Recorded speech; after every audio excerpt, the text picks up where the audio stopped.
मैं सीमा कुमारी यादव, राजकीय वरिष्ठ उपाध्याय बालिका संस्कृत विद्यालय नवलपुरा जयपुर। आज हम कक्षा 10 सामाजिक विज्ञान विषय के लोकतांत्रिक राजनीति भाग 2 के लोकतंत्र और विविधता नामक अध्याय का अध्ययन करेंगे। हमने पिछले अध्याय में पढ़ा था कि सत्ता का बंटवारा किस प्रकार किया गया था। हमने देखा था कि वहाँ पे भाषा के आधार पर राज्यों का विभाजन किया गया था, लेकिन एक भाषा ही अहम मुद्दा नहीं होती है।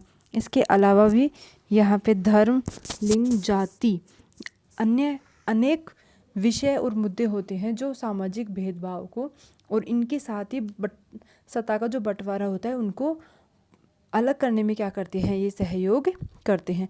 तो इस अध्याय में हम पढ़ेंगे कि सामाजिक जो समानता असमानताएं किस रूप में होती हैं। हम इसको एक कहानी के माध्यम से पढ़ने का प्रयास करेंगे। आप ये जो एक चित्र देख रहे हैं, इसमें आप देख रहे हो कि दो लोग खड़े हैं और उन दो लोगों में दोनों मुट्ठी बंद किए हुए नीचे गर्दन झुकाए हुए खड़े हैं। तो इसके पीछे की जो कहानी है वो हम देखते हैं। ये जो एक ओलंपिक हुआ था 1968 में, अमेरिका की जो राजधानी है मैक्सिको, वहाँ पे क्या हुआ था, ओलंपिक हुआ था। वहाँ पे हम देख रहे हैं 1968 का जो मैक्सिको ओलंपिक हुआ उसमें कई खेल होते हैं, जिसमें एक 200 मीटर की दौड़ भी होती है। उस 200 मीटर की दौड़ में जो विजेता थे वो दो लोग थे। उनमें एक था नॉर्मन स्मिथ, एक था टॉमी स्मिथ और एक है जॉन कार्लोस। इन दोनों ने क्या किया था, एक था स्वर्ण पदक और एक ने कांस्य पदक जीता था। तो वहाँ पे एक चित्र है और उस समय ऐसे दिखाई दे रहा है कि वहाँ पे राष्ट्रगान बज रहा है और ये लोग मुट्ठी आसमान किए हुए गर्दन नीचे झुकाए हुए खड़े हैं। तो ये संकेत दे रहे हैं अपनी आत्म रक्षा का, आत्म गौरव का। इसके साथ ही इन लोगों ने जूते नहीं पहने हैं और वहाँ पे सिर्फ मोजे पहने हुए हैं। तो ये लोग ये भी बताने की कोशिश कर रहे हैं कि ये क्या है, गरीब है। जो श्वेत है अमेरिका के, वो क्या है, गरीब देश है, गरीब लोग हैं। इसके साथ ही इन लोगों ने अपने गले में एक मफलर भी पहना हुआ है, जो ये संकेत दे रहा है इनके आत्म गौरव का, इनके आत्म सम्मान का क्या है, ये प्रतीक है। इसके साथ ही यहाँ पे 3 लोग खड़े हैं और वो 3 लोगों में एक है पीटर नॉर्मन। ये भी क्या कर रहा है, अपनी जो स्वेटर है उस पे मानवाधिकार जो आयोग है उसका लोगो चिपकाया हुआ है। एक बिल्ला जो इसका एक लोगो है वो यहाँ पे चिपकाया हुआ है। तो इन तीनों लोगों ने क्या किया है, पूरे विश्व का ध्यान अपनी ओर खींचने का क्या किया है, इन्होंने प्रयास किया है कि यहाँ पे जो अमेरिका में अफ्रो एशियाई या अफ्रो अमेरिकी जो लोग हैं, अश्वेत लोग हैं, उनके साथ भेदभाव किया जाता है, उन्हें राजनीतिक अधिकारों से वंचित किया जाता है। इसके साथ ही उन्हें किसी भी अन्य प्रकार की कोई सुविधाएं प्रदान नहीं की जाती हैं। इसके साथ ही हम इसमें देख रहे हैं कि ये जो लोग हैं, इन लोगों को, तीनों लोगों को क्या कर दिया, जो ओलंपिक कमेटी थी उन तीनों लोगों ने क्या कर दिया, इनको बर्खास्त कर दिया।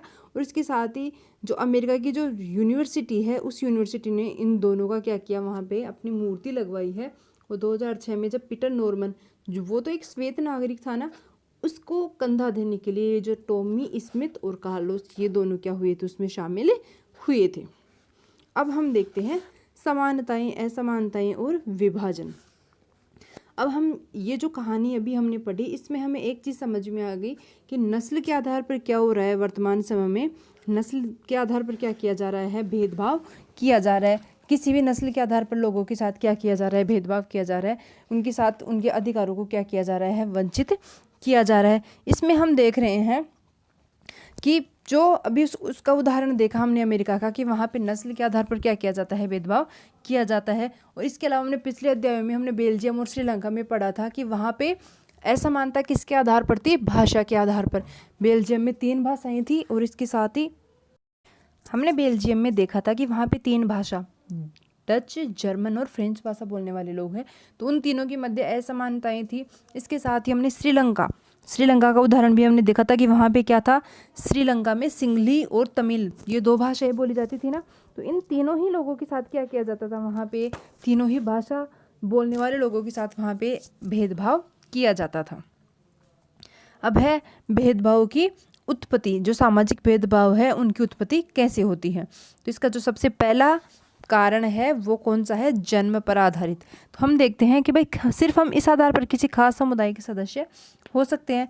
इसमें हम सबसे पहले बात देखते हैं कि हम जिस समुदाय में जन्म लेते हैं हम उसी समुदाय के सदस्य बन के रह जाते हैं। हमारी जाति विशेष हो जाती है, हमारा धर्म विशेष हो जाता है, इसके ऊपर हम और आगे कुछ सोच नहीं सकते हैं। तो सबसे पहला जो हमारा जो सामाजिक भेदभाव होता है वो हमारे जन्म पर आधारित होता है। इसके बाद हमारे साथ दूसरा जो भेदभाव होता है वो हमारी शारीरिक क्षमताएं, वो क्या होती है, सभी लोगों की अलग अलग होती है। हम सभी ये बात जानते हैं कि भाई हम एक ही परिवार में रहने वाले लोग भी क्या होते हैं, अलग अलग होते हैं। उनकी जो बुद्धि है, उनकी शारीरिक क्षमता है, वो भी क्या होती है, अलग अलग होती है। तीसरा कारण है हम जो अपने परिवार में रह रहे हैं वो हम आजकल के जो बच्चे हैं वो क्या कर रहे हैं, हम अपने परिवार और अपने समुदाय से हटकर भी क्या कर रहे हैं, वो धर्म में परिवर्तन कर रहे हैं। अपनी शिक्षा, अपना व्यवसाय, अपनी सांस्कृतिक विभिन्नताएं, इन तीनों में ही क्या कर रहे हैं, वो परिवर्तन कर रहे हैं। तो इस प्रकार से क्या कर रहे हैं, समाज में जो भेदभाव है उसकी उत्पत्ति जन्म के आधार पर हुई है। इसके अलावा अन्य लोग क्या कर रहे हैं, अपने खुद के निजी स्वार्थ के साथ और व्यक्तिगत निजी हितों के साथ ही क्या कर रहे हैं, वो अलग अलग व्यवसाय और धर्म को अपनाए हुए जा रहे हैं। इसके अलावा हम देखते हैं कि अक्सर देखा जाता है कि एक ही धर्म को मानने वाले लोग खुद को एक ही समुदाय का सदस्य नहीं मानते, और वो जाति या उनका पंथ जो अलग अलग होता है, यह भी संभव है कि जो अलग अलग धर्म के अनुयायी होकर भी एक जाति वाले लोग खुद को एक दूसरे से ज़्यादा करीब महसूस करते हैं। इस चीज़ को हम भी देखते हैं कि भाई हम सिर्फ एक धर्म के लोग हैं, लेकिन फिर भी हमारे अंदर क्या पाया जाता है, भेदभाव पाया जाता है। हम हिंदू धर्म के लोग हैं, लेकिन हिंदू धर्म के लोग भी क्या कर रहे हैं, अनेक कई वर्गों में क्या हुए हैं, वो भी बटे हुए होते हैं। विभिन्नताओं और सामंजस्य में टकराव। सामाजिक विभाजन क्यों होता है, इसका सबसे जो पहला कारण हमने बताया था वो होता है कि सामाजिक विभाजन तब होता है जब कुछ सामाजिक अंतर दूसरी अनेक विभिन्नताओं से ऊपर हट जाते हैं। सामाजिक अंतर जब अन्य की जो विभिन्नताएं होती है ना, उससे भी क्या हो जाते हैं, हट जाते हैं ना, तब क्या होता है, समाज में सामाजिक विभिन्नताएं और सामाजिक विभाजन होता है। क्योंकि हम इसका उदाहरण देखें अमेरिका में, तो वहाँ पे श्वेत और अश्वेत वो क्या है, सामाजिक अंतर सबसे बड़ा है। जो उनकी अन्य विभिन्नताएं हैं वो दब जाती है, और जो मेन अंतर होता है ना, ये क्या करता है, विभाजन को सबसे प्रमुखतया क्या करता है, आगे कर देता है। इसके साथ ही हम देखते हैं कि अमेरिका में श्वेत लोग क्या है, गरीब, ये अमीर है, और जो अश्वेत लोग हैं उनके साथ भेदभाव किया जाता है, उनके अधिकारों से वंचित किया जाता है, उनके साथ ही उनको गरीब भी है वो लोग। और अगर हम हमारे भारत में देखें तो यहाँ पे जो हमारा दलित समुदाय है उसके पास भूमिहीन है, ना उसके पास घर है, बेघर है, और इसके साथ ही वो क्या है, गरीब भी है। तो यहाँ पे ये एक जाति विशेष, समुदाय विशेष के साथ जो अंतर होता है वो सामाजिक जो विभाजन है उसमें प्रमुख क्या होता है, कारण होता है। इसका हम जो दूसरा कारण देखें तो वो होता है श्वेत और अश्वेत, दलित या अमीर, इसके साथ ही जो हमारे सामाजिक अंतर है वो अन्य सबसे ज़्यादा महत्वपूर्ण बन जाता है। इसके साथ ही जो दूसरे समुदाय के लोग हैं वो सामाजिक विभाजन की स्थिति क्या कर देती हैं, वहाँ पे पैदा हो जाती है। अगर एक सामाजिक समानताएं कई समूहों में मौजूद हो तो फिर एक समूह के लोगों के लिए दूसरे समूह में अलग पहचान बनाना थोड़ा मुश्किल हो जाता है। इसका उदाहरण हम देखें, उत्तरी आयरलैंड जो देश है और नीदरलैंड जो देश है वो ईसाई प्रमुखतया देश है, लेकिन फिर भी वहाँ पे क्या पाया जाता है, ईसाई बहुल देश में भी एक चीज़ पाई जाती है, वहाँ पे भी विभाजन पाया जाता है। वहाँ पे दो रूप में पाया जाता है कि ईसाई धर्म के लोग एक प्रोटेस्टेंट और एक कैथोलिक जो समुदाय है उनमें बटे हुए हैं। तो कैथोलिक अपने आप को सर्वश्रेष्ठ मानते हैं और प्रोटेस्टेंट है वो अपने आप को क्या मानते हैं, सर्वश्रेष्ठ मानते हैं। तीसरा है हितों का समान होना। देखते हैं हम कि हितों को जब दूसरे समूह से अलग, हमारे जो हित है, सामाजिक समूहों की जो हित है वो अगर एक जैसे हो जाते हैं तो जो अन्य समुदाय जो बच जाता है उनके हितों का क्या हो जाता है, हनन हो जाता है। जब सामाजिक विभिन्नताएं एक दूसरे के साथ गुथ जाती है तो एक गहरे सामाजिक विभाजन की ज़मीन तैयार होने लग जाती है। ये बात हम स्पष्ट कर देते हैं कि जब सामाजिक विभिन्नताएं, हमारे देश की जो अन्य सामाजिक विभिन्नताएं एक दूसरे के अंदर जुड़ने लग जाती है तो जो सामाजिक विभाजन की जो पृष्ठभूमि है वो तैयार होना शुरू हो जाती है। हमने भारत के विभाजन के अंदर भी ये बात देखी थी कि जो भारत का विभाजन हुआ 1947 में, वो सिर्फ एक 1947 की थोड़ी देन थी, नहीं, उसके जो बीज बोए गए थे वो तो 1909 में ही क्या कर दिए गए थे, मार्ले मिंटो सुधार अधिनियम के तहत बो दिए गए थे। तो ऐसा है कि जब सामाजिक विभिन्नताएं धीरे धीरे एक दूसरे से जुड़ने लग जाती है तो देश का या राज्य का या किसी सामाजिक विभाजन का क्या होना, निश्चित होना शुरू हो जाता है। इसके साथ ही हम समरूप समाज भी देखते हैं। एक सबसे बड़ी बात, समरूप समाज, हम ये बात देखते हैं कि समरूप समाज क्या होता है। जब एक ही नस्ल और संस्कृति के लोग अगर एक जगह रह रहे हैं तो वो भी क्या कर रहे हैं, अपने आप में बदलाव कर रहे हैं। ये लोग एक जगह एक दूसरे से अन्य देशों में रहते हुए भी क्या करते हैं, एक समाज का निर्माण करते हैं। जैसे बेल्जियम हमने देश देखा था, वहाँ पे अन्य भाषा के धर्म के लोग रहते हैं, लेकिन फिर भी वो क्या है, एक प्रमुख देश के रूप में क्या कही जाती है, उसकी गिनती की जाती है। सामाजिक विभाजन की राजनीति, हम देखते हैं कि सामाजिक विभाजन, हमारे जो यहाँ पे सामाजिक विभाजन हो रहा है उसकी राजनीति पे क्या करता है, कैसा प्रभाव पड़ता है। हम देखते हैं हमारे लगभग विश्व के सभी देशों में क्या किया हुआ है, आज हमने यहाँ पे लोकतंत्र अपनाया हुआ है, और ये जो लोकतंत्र है वो किस प्रकार से सामाजिक भेदभाव को रोकने में सक्षम होता है, ये उसको बढ़ाने में क्या करता है, ये सहायता करता है। इसमें हम देखते हैं कि जो समाज है उसमें प्रतिद्वंद्विता का जो कारण होता है वो किस प्रकार से एक राजनीतिक दल है वो किस प्रकार से इसको प्रभावित करने का प्रयास करता है। हम इसमें देखें सबसे बड़ा उदाहरण ग्रेट ब्रिटेन का, जो ब्रिटेन है उसके पास में एक छोटा सा देश है आयरलैंड, और उसी आयरलैंड के उत्तरी आयरलैंड में वहाँ पे 2 धर्म के लोग रहते हैं। एक है वहाँ पे ईसाई धर्म के लोग रहते हैं जिसके 2 समुदाय बने हुए हैं, एक प्रोटेस्टेंट और एक कैथोलिक। प्रोटेस्टेंट वहाँ पे 53% है और जो कैथोलिक है वो 44% है।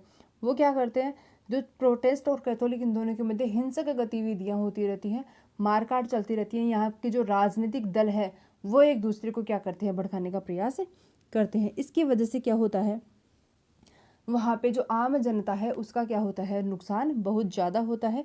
और इन सभी के कारण क्या होता है, उत्तरी आयरलैंड के जो लोग हैं वो आधे लोग ग्रेट ब्रिटेन में मिलना चाहते हैं और आधे लोग आयरलैंड में मिलना चाहते हैं। इसकी वजह से भी क्या होता है, जो राजनीतिक जो परिणाम है वो किसी न किसी प्रकार से सामाजिक भेदभाव को क्या करते हैं, प्रभावित करने का प्रयास करते हैं। जो 3 तरीके से क्या करते हैं, सामाजिक जो भेदभाव होता है उसको 3 तरीके से क्या करते हैं, ये जो सरकार है, जो राजनीतिक दल है वो किस प्रकार से प्रभावित करती है। तो इसका जो पहला है वो है लोगों में अपनी पहचान के प्रति आग्रह की भावना। देखते हैं ये क्या होता है, विशिष्ट, इसमें क्या होता है, जो दूसरे लोग हैं, हम कभी कभी क्या होता है, हमारी जो समझ है, जो हमारी जो जाति है, वो धर्म है, वो हम अन्य लोगों से क्या मानने लग जाते हैं, उसको सर्वश्रेष्ठ मानने लग जाते हैं। इसकी वजह से अन्य लोगों के साथ हमारा जो तालमेल होता है वो बिठाना क्या हो जाता है, मुश्किल हो जाता है। वैसी ही बात हमने कहाँ पे देख रहे हैं, उत्तरी आयरलैंड में देख रहे हैं कि वहाँ पे एक ही धर्म के लोग हैं, ईसाई धर्म के, लेकिन फिर भी उन लोगों के मध्य जो विचार है वो उनके मेल नहीं खाते। इसकी वजह से प्रोटेस्टेंट और कैथोलिक धर्मों के मध्य क्या होता रहता है, हमेशा आपसी मनमुटाव और उनमें सामाजिक भेदभाव की स्थिति हमेशा ही बनी हुई होती है। जो दूसरा हम इसका उदाहरण देखते हैं वो है किसी समुदाय की मांगों को राजनीतिक दल कैसे प्रभावित करते हैं।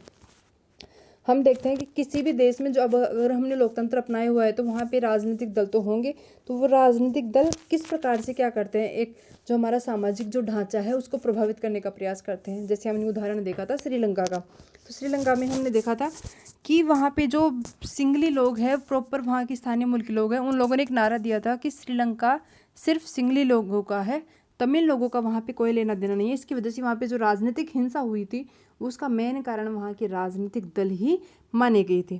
इसका तीसरा जो कारण है वो है सरकार का रुख। ये हम देख रहे हैं कि भाई अगर राजनीतिक दल जिस रुख की ओर हमें मोड़ रहे हैं, सरकार भी अधिकतर वही रवैया क्या करती है, अपनाने का प्रयास करती है। अगर सरकार, श्रीलंका की सरकार ने अगर राजनीतिक दलों की बात मानी होती तो श्रीलंका का आज विभाजन हो गया होता, लेकिन जो वहाँ की सरकार थी उसने सूझबूझ से काम लिया और सिंघली और तमिल लोगों को बराबर के क्या दिए, अधिकार दिए, और देश को विभाजन होने से क्या किया, उन्होंने बचाया। इसके साथ ही इस तरह किसी भी सामाजिक विभिन्नताओं पर जोर देने की बात को हमेशा उन्होंने खतरा मानने की कोशिश की, और विभिन्नताओं के प्रति जो सकारात्मक अगर नज़रिया सरकार रखेगी तो सामाजिक भेदभाव को बचाने का क्या करेगी, वो प्रयास करेगी। इसके साथ ही हम देखते हैं ये हमारा जो इतिहास है वो ये चीज़ बताता है कि ऐसी तमाम तानाशाही शासन व्यवस्था हुई, राजशाही शासन व्यवस्था हुई, इन सब में जो सर्वश्रेष्ठ जो शासन व्यवस्था रही है वो हमारी लोकतंत्र ही रही है। और इस लोकतंत्र में जो सामाजिक भेदभाव, जो सामाजिक समानता, असमानता, ये जितने भी चीज़ें हमारे सामने आ रही हैं वो लोकतंत्र को किसी न किसी रूप में एक तरीके से मजबूत करने का क्या करती हैं, प्रयास करती हैं।